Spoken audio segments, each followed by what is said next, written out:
All right. Abbas Ali, Yes. made in Iraq, shaped in Calgary, getting polished in Montreal. Yes, sir. 4-0 pro, 3 ways by knockout. Tell me about yourself. How did boxing get into your life? It's crazy, man. Like, I started late. I started when I was 19, and it didn't really like come to my life. I went looking for it. I was a crazy kid, and then started to grow up a little bit, and I realized I can't keep going down this path because I'm crazy, but I ain't that crazy. So I don't want this life for myself. I got to find something to do. So I left Calgary when I was just turned 19. I left Calgary to go to Saskatchewan. It was purely just to run away from life. And there I found boxing. Went back to Calgary, trained for like 1 month. And then I was watching the National. At the time, my sparring partner, my first sparring partner was going to the Nationals. And he was beating me like mercilessly. In my head, I'm like, yo, you could beat me up. Like, you're the best in the world. So this guy's going to go to Nationals and win is what I was thinking. Loses in Nationals. And then I watch all the Nationals. All the winners are Quebec, Quebec, Quebec, Quebec. And I say, okay, like, this is what I want to do. So I put it in my mind. And that was the first time I ever manifested something without even understanding what I was doing. It was the first time I put my subconscious to work. I told myself in 2 weeks, I'm going to be in Montreal. 2 weeks, I was in Montreal. This was 2019. I was supposed to stay here for a couple of months. I mean, I can't even tell you that I wanted to do it as a career at that point. I didn't know what I want from it at that point, but I was just doing it. I like to fight. Like, it's when I first started, I tried to give like more spiritual answers on why I do it. But now, like, I've accepted who I am. I just like to fight. I love to box. So the initial partner you had was a national fighter, went to nationals and lost. What made you think, even though he was beating you, I can be great at this? It was me, man. I could do whatever I want. If I put my head to it, if I put my mind to it, if I train my subconscious, I can do whatever I want to do in life. How did you become so confident? It happened like 2 years ago. I mean, I already had like 20 amateur fights. I was good. I had confidence in other ways, but when I'd show up to fight, I would train my body crazy. I'd never once showed up to a fight not in tip-top shape, but I never ever once trained my mind. It was always, I'm going to show up in shape and I'm going to win if the strong version of me shows up. I'm going to lose if the weak version of me shows up.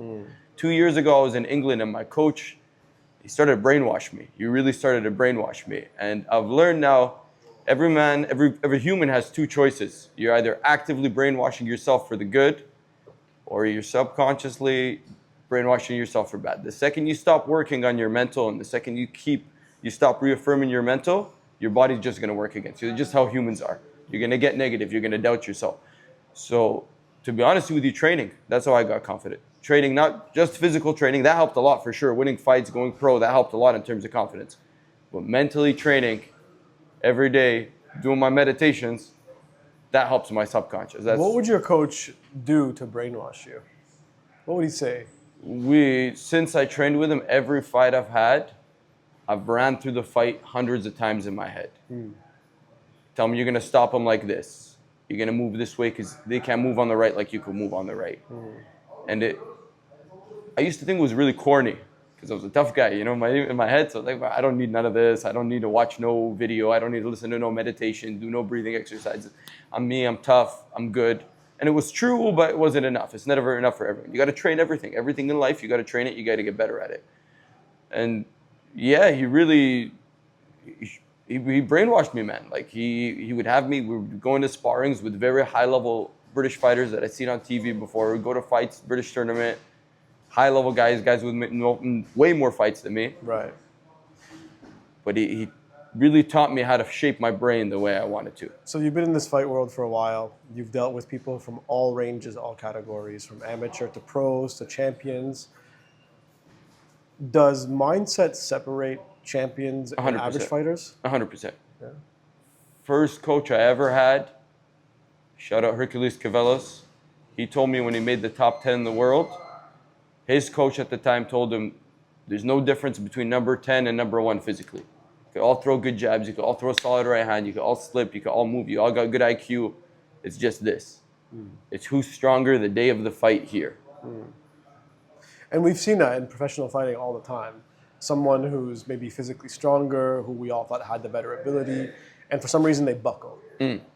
Now, have you ever seen that with training partners? Oh yeah, I've seen it with myself. Right. Okay. I've beaten guys better than me because I'm just that day I was on it. No one in the world would have beat me that day. And I've lost to guys worse than me because that day my brain wasn't there. I didn't take care of my subconscious for the camp. I let my thoughts run errant, wild. Let my brain come up with whatever it wants. What kind of stuff? The normal human stuff, doubt, fear. What if this doesn't work out? What do I do after this? What if I get rocked? It's all the same stuff. Everything with combat sports, I find combat sports are the best metaphor for life. Because you're alone ultimately. In life, you're alone ultimately. You have a lot of people. You have your family, you have your friends, you have your support system. Same like when you're boxing, when you're doing MMA, anytime you're fighting, you have your support system. But they can't fight for you, man. At the end of the day, it's you. And if you win, you get everything for yourself because you did it. No matter who was helping you, you did it at the end of the day. And if you lose, no matter who was helping you, they're going to look at you and be like, he lost. Not his coach prepared him bad, not this. In the amateur life that you were living before you went pro, how did you deal with loss, the one you spoke of, where the other person was more prepared than yourself? And you knew you could have beat him, but you just weren't there that day. Denial at the time. Yeah, denial. He got lucky. Okay. Yeah, I was having a bad day. You know what I mean? He got lucky, but now I've come to I've come to realize, you train your subconscious, you won't have a bad day. Your mind's always ready. Your subconscious is prime. It's ready for war. You're not gonna have a bad day. If you let your subconscious do its thing, it's always gonna resort to negative. I agree completely. For someone who's new to boxing, younger guys just getting into it, it's very hard to tell them exactly what you're saying and them to actually listen. How do you explain to them that mindset's really important, knowing that you used to be in that position and you thought, I'm tough and I don't need mindset? What I've come to realize is like the kid knows the fire's hot, but he's gonna touch it. You can tell him the fire's hot 100 times, you gotta touch it, he gotta get burned, he's gonna reel. He's gonna feel it. So with like younger guys in the amateurs, guys coming up in combat sports, they're gonna hear the same thing I heard about the best guys talking about visualization, manifestation, and they're gonna think it's just camera talk. They're gonna think it's not real because we're tough guys. Tough guys don't need to work on their mental health, work on their brain. It sounds corny, you know what I mean? And it is corny, to be honest with you, but everything good is corny. Anything you like is corny, right? So I feel like they just have to find out the hard way. Just like everything else in the sport, you just kind of have to find out the hard way. So experience trumps all, and there's some people who are willing to learn and some who are not. And I guess the people who are willing to learn are going to excel at a much more rapid rate. 100%. The guys who survive, that's what I've started to realize with combat sports. It started with a lot of guys more experienced than me, more talented than me, better funding than me. And guys drop off one by one. And it's always for valid reasons. It's always, I got a baby on the way. I can't be doing this anymore. I have to focus full time. I know one guy who got a really good job offer. He's like, what am I fighting for a couple $1,000s? Let me just go work this job. So it's really a longevity game. Because in the beginning, some things are easier, some things are harder. At the beginning, it was way easier without a fight to go up and just train hard like I have a fight. But then after a couple of years, a decade, let's say, you start to make a little bit of money, fight gets canceled, what are you going to do? How are you going to act? How strong is your brain going to stick to this? How long are you going to just keep going through the tunnel knowing you haven't seen the light? The light's just hope in your brain. That's why I really think you got to work on your brain. You got to make sure your brain's strong. You can't have like very strong motivation naturally with a brain you've never worked on. Like an untempered brain is going to fail you every time. When push comes to shove, if you haven't put your mind through those reps, through those mental reps of if this happens, I'm good. If this happens, I'm good. Then when it happens, you're going to fall apart. So a huge part of it's discipline and persistence, setting a goal and trying to achieve it. Someone once told me that success isn't about saying yes to all the opportunities. It's actually about saying no to all the opportunities so that you can focus on what your goal is. And it sounds that's kind of what you're saying, right? Like 100%. In this world that we live, I'm sure you've been given a lot of opportunities which you had to reject. And can you speak upon how when opportunities come, how do you stay focused and keep your eyes on the goal? I mean, it's not easy. It's not easy, but like you said, opportunities are going to come to everyone. It could be in a job or a very comfortable relationship that you're happy with. And I think you really just got to be honest with yourself and weigh out what you really want. Because it's very easy to say, this is my dream. I got a lot of dreams. I can't do them all. I can't succeed in all of them. So I've had to make a list. I've had to prioritize what do I want the most. And then once I'm really true with myself, and this is what I want the most, not from the results, not from the idea of money or like the potential idea of fame from fighting or anything like that, but just genuinely, this is what I want to give up my life doing. And if I look back at it and by some sheer chance of luck, I don't make it, at least I'm happy that I did it. But once you have a lot of different opportunities and you're weighing them all and you got your eggs in different baskets, you're going to be very mediocre at everything. You got to be very mediocre at everything. You really have to have your mind believe there's nothing else for you. In my brain, I've cut up any other chance of life. There's You don't even other, entertain it. No, it's impossible. It doesn't, like, now it's been to the point where I've worked on my mental so much, it won't even go in out a year or come out the other. It won't go in the first year. My brain just doesn't accept it. Just don't let it in. No, my brain just doesn't accept it. My brain knows God put me on the earth to box. And that's it. Anything that conflicts with the boxing, anything that even gets in the way of the boxing, it can't exist. If it can't exist with the boxing, it has to cease to exist. Where do you think real confidence comes from? Real confidence starts, you plant the seed of delusion. You got to plant the seed of delusion, and you water the seed of delusion with action, with a lot of action, a lot of risks. And you start taking these risks, and slowly, you start to win. And the plant gets bigger and bigger and bigger, and then you have all this backing of all these times your brain's told you, oh, we can't do this because of this, we can't do this because of this. But you've told your brain very politely, you flipped your brain off, I'm the boss, we're going to do this, this, and this. And then I think that's where confidence comes from. That's interesting. So little victories compounding into a bigger victory. And I guess that can translate to any sector of life. Any sector of life. Like I said, I think combat sports is the best metaphor for life. Right. I think it's the best metaphor for life. Yeah. What does it take to be disciplined in this sport? Giving up everything. Okay. You got to be detached from everything. Yeah. I mean, like I got two nephews I've seen 3 times in my life. I see my mom once a year. It's been like that for 7 years, just because of traveling for fighting. I haven't been able to maintain a solid relationship because fighting. It gets in the way of fighting, no.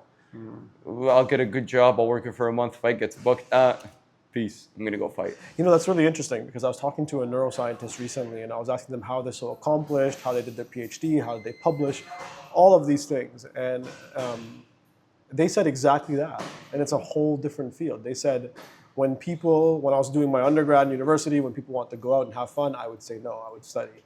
And then in my master's, when something came up, an opportunity to travel, I would say no, and I would continue. Then my PhD, I would say no.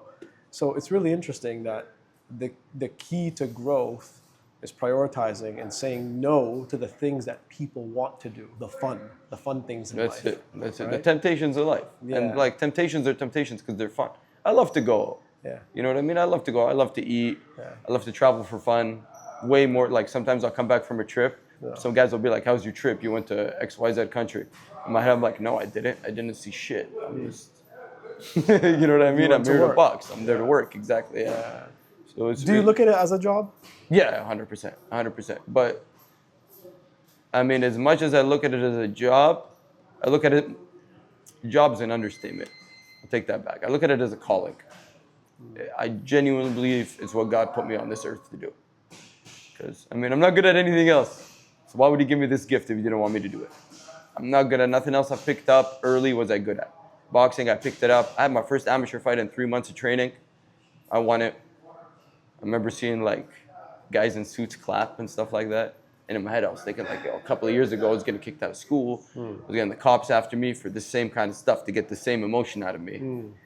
And it took a while honestly took a while to even be able to say, this is what God put me on the earth to do, because I started it so late. Because I used to think if this is what I was supposed to do in life, God would have put me in the gym when I was a kid, like all my peers. But I think it worked out. It worked out for a reason. It's written in a certain way. I think it was written in a certain way for me to go through things to get my mind ready, more so than my boxing ability or anything like that. Because you could have been doing the exact same activity, arguably, but maybe in a different, more looked down upon. That's it. Right? That's it. So essentially, you're doing the exact same thing you would have done, but it's productive and there's growth and there's a future in it. Yeah, that's it. When was the first time you threw a punch? that you remember? I mean, you know those old VCR tapes when you're like a kid? Yeah. In all of those, I'm throwing punches. Yeah. I'm scrapping. I was a scrappy kid. I remember like, Do you have siblings, right? yeah, I go, the older brother used to beat the crap out of me. Okay. Yeah, I got a younger brother, I used to beat the crap out of him. Okay. So there's a cycle of that, but This is 3? yeah, no, I got a sister too. Okay, But okay. she You used guys to left her alone. She used to beat us all up. She So beat everyone up. so don't even bring her up right now. She beat everyone up. You beat up everyone, yeah, that's it. But I mean, like in school, I was bad, man. Yeah. In school, I was bad. Even outside of school, like I used to. Do you want to apologize to any teachers that you may have given trouble to in the Oh past? no, I've talked to them all. Yeah. I've reached Because out right now, to them I all. can't see you being bad. Yeah, Like, I've I've known reached you out to them now, all. and you're super nice and cordial and Yeah. like elegant in your speech. Obviously, you're devastating in the ring. Yeah. But outside of it, it's a very eloquent guy. Apologize to them all. I've said sorry to everyone I can reach out to.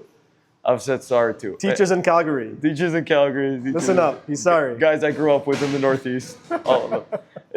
I used to do like crazy things, and my mom would be like, what are you doing this for? Why are you trying to be a street kid and this and this? And I realized I'm not doing any of this for like money. I'm doing this just an excuse to fight. I just want to channel out. Did you find that not a lot of people that were older or teachers understood you? No, when you no were one growing up? understood me. No, I there didn't any- understand myself. Was there any that stood out? Maybe a counselor or a specific teacher Yeah, that kind of yeah, like you said, 100%. hey, this kid's different. Maybe he just needs this. I got one teacher who was my basketball coach when I was in like grade 10.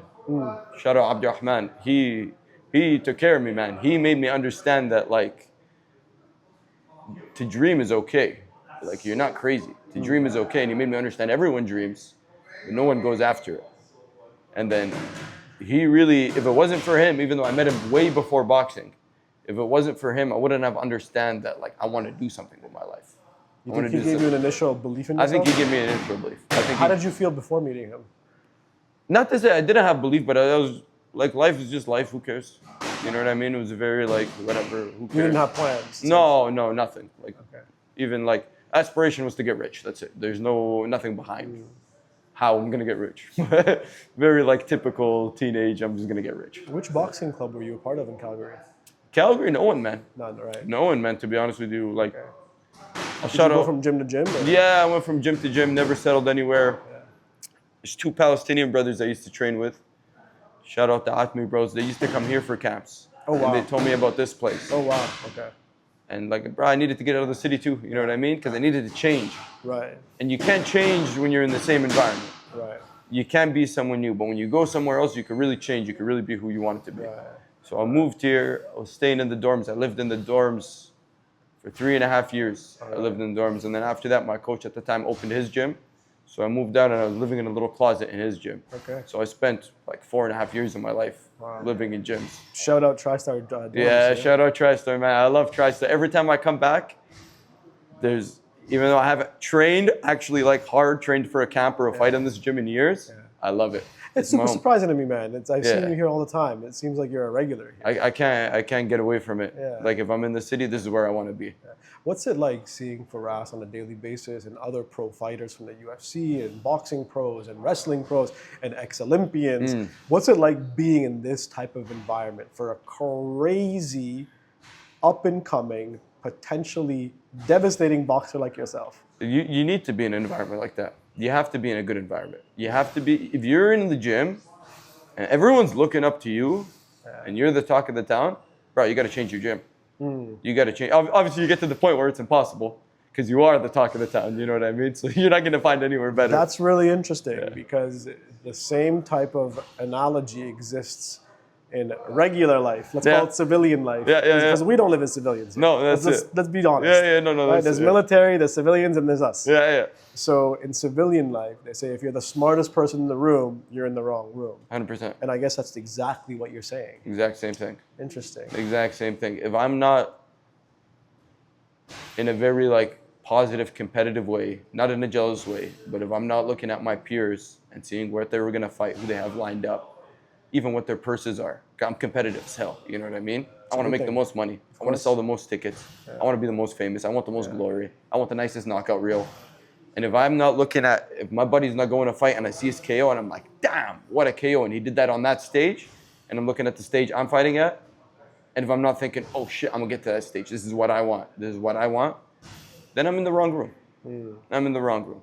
Because I know I'm not at that point yet where I should be the best guy in the gym. I think you may not remember this, but I think I overheard you speaking to Sam. Shout out Sam, TriStar Management.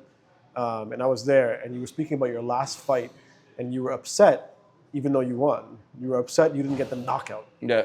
And I gotta say, I've interviewed a lot of people, and a commonality that I find with high achievers, high performers, and champions is they want more, even after a win.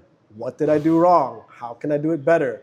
They get compliments. They don't want the compliment. Oh, it's the and worst. They throw it back at your face and say, "I want a better performance." I noticed this with you. Is that how you feel after 100%. all victories? 100%. Even if it's a knockout? I've never once been happy after winning. Wow.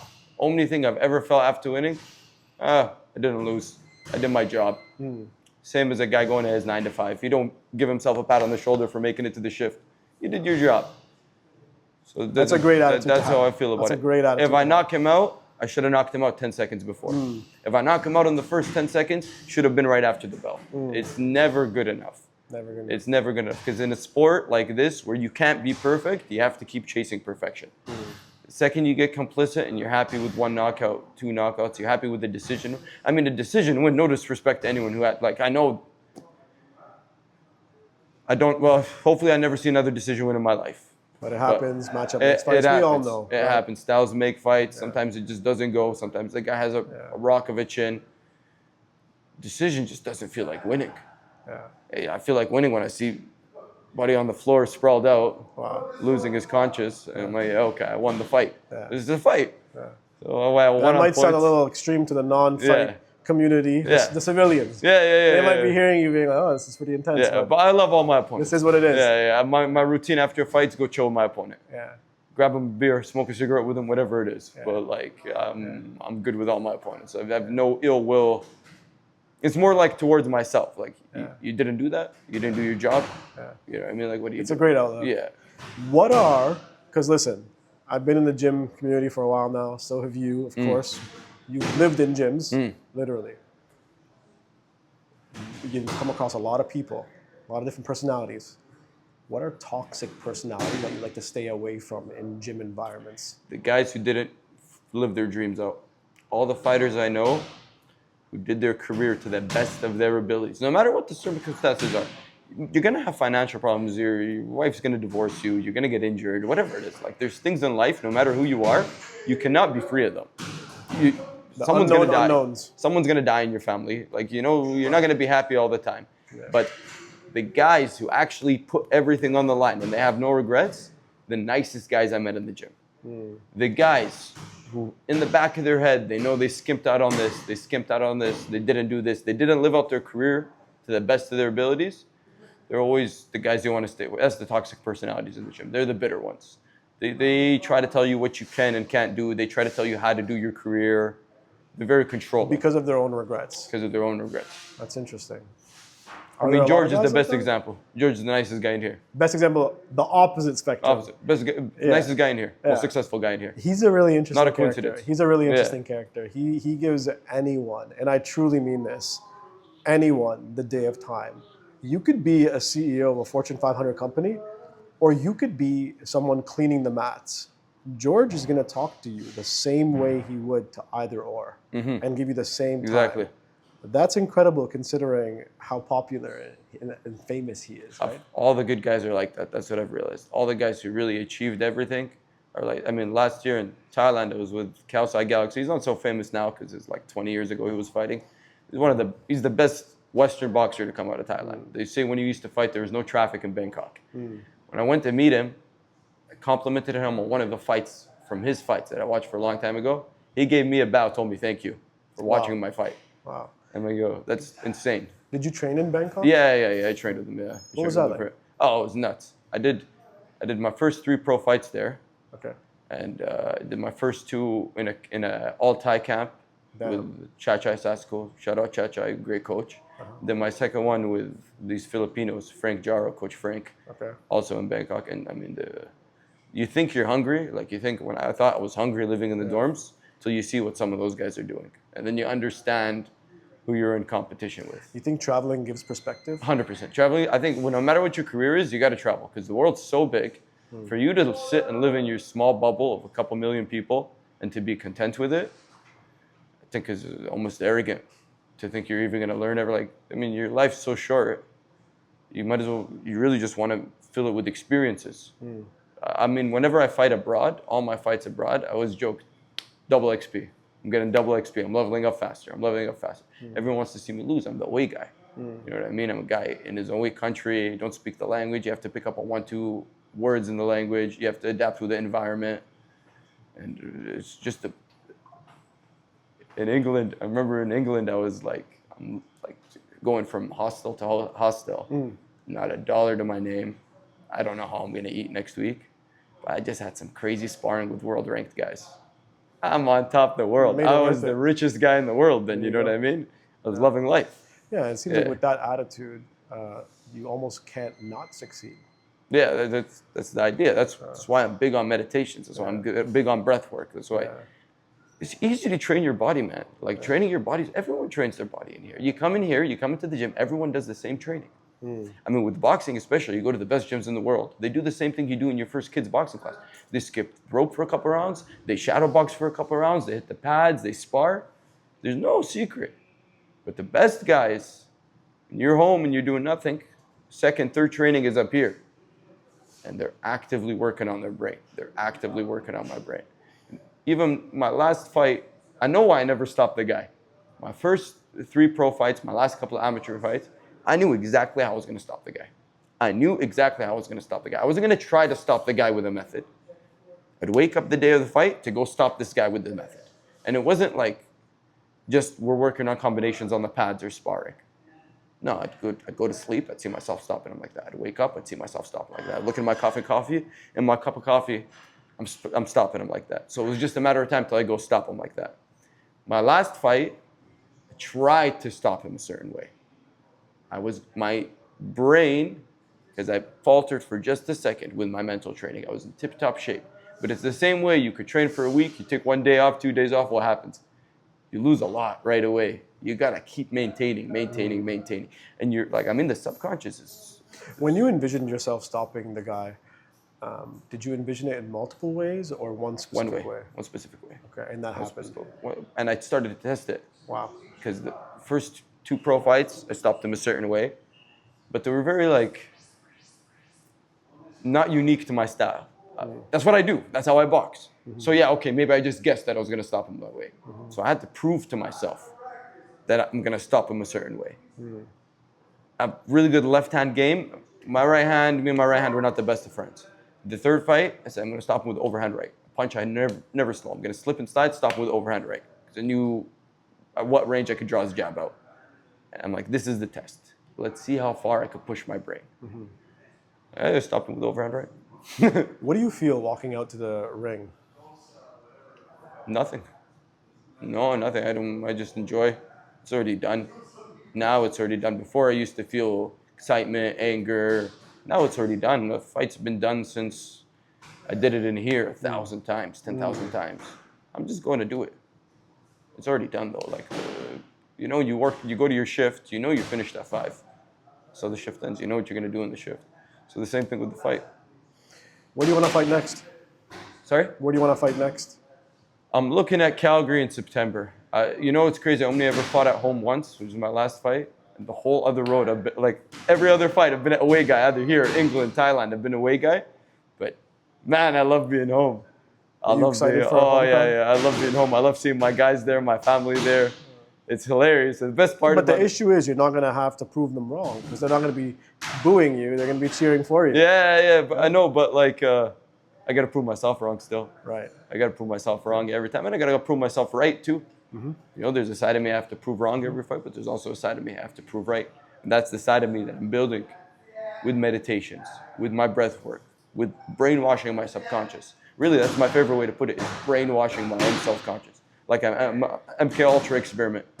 And I'm just going to prime myself for this. And there's nothing that goes into my head that contradicts with this. There's no one I interact with that contradicts with this.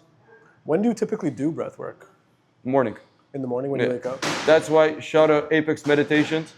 Bro, I'm telling you guys, download the app. Just stop, you're going to wake up in the morning, you're going to roll out of bed like a zombie, you're going to scroll Instagram, your day's going to start like shit. It's gonna take the same amount, if less. It's probably gonna take you less time to go on Apex meditations, listen to a meditation, do a breathwork exercise, go tackle the day. It's gonna take you less time to do that than to sit down and just flood your system with Which is what the majority of people are doing these days, right? Yeah, They wake up, they Well, that's what I was doing before Apex was launched. Yeah. That's what I was doing. I wake up in the morning. No, sorry, I wasn't scrolling. I wake up and I'd listen to some sort of video, and then I'd do my breath work. Yeah. Now there's an app that has everything in for me, so it eliminates any excuse of having it. The same way I wake up and I open my phone and it's one button away from Instagram, I'm one button away from Apex. So it's like really just tackle the day from the start. I like to set my day in the start. If I'm going to do any sort of brain work, it's going to be in the morning and at night.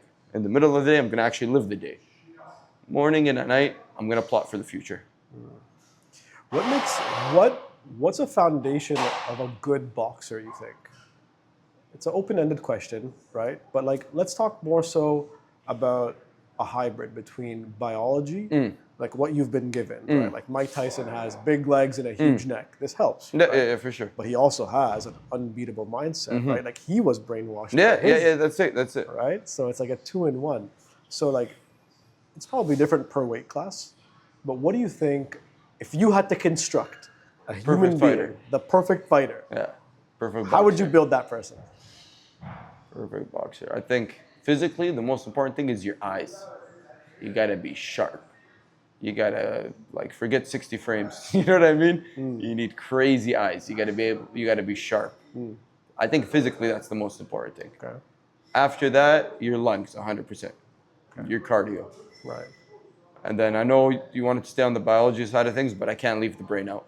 Of course. I can't leave the brain out. Because you have a strong brain, other guy has a not so strong brain, you do the same cardio training, maybe you do like a VO2 like test or heart rate test or something that might come the same score, but you'll have better cardio than because your brain's stronger. Because your brain don't let you get tired. Like you said, right? Like whether it's an athlete or a high-performing career individual, CEO, the vast majority of people know how to perform, but the vast majority of people may be lacking on the mindset perspective, which takes you to the next level. 100%. Yeah. I think it is that's the only way to get to the next level. And whatever the next level is for you, because everyone's next level is different.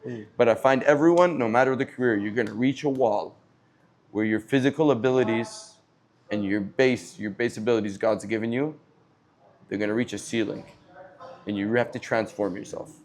And that's the only way you're going to break through this ceiling. Some people early in their career, some people last a long time. You know what I mean? There's plenty of great fighters on drugs, and women problems, stuff like that, where they never once actually sat down that's worked for them to a certain point. But everyone hits that ceiling eventually where it's like, well, you want to keep going? You got to work on that. If you could name one classic boxer and one modern boxer that you look up to, who would they be? Classic Roy Jones Jr. Roy Jones Jr. 100%. The way the guy used to talk about himself, man, like, if you don't know him, you'll believe him. Just from the way he talks. Right? Yeah, that's it. And the eyes too, exactly. The reflexes, everything. He's like, for me, that's the perfect boxer. Him in his prime, that's boxing. That's boxing embodied.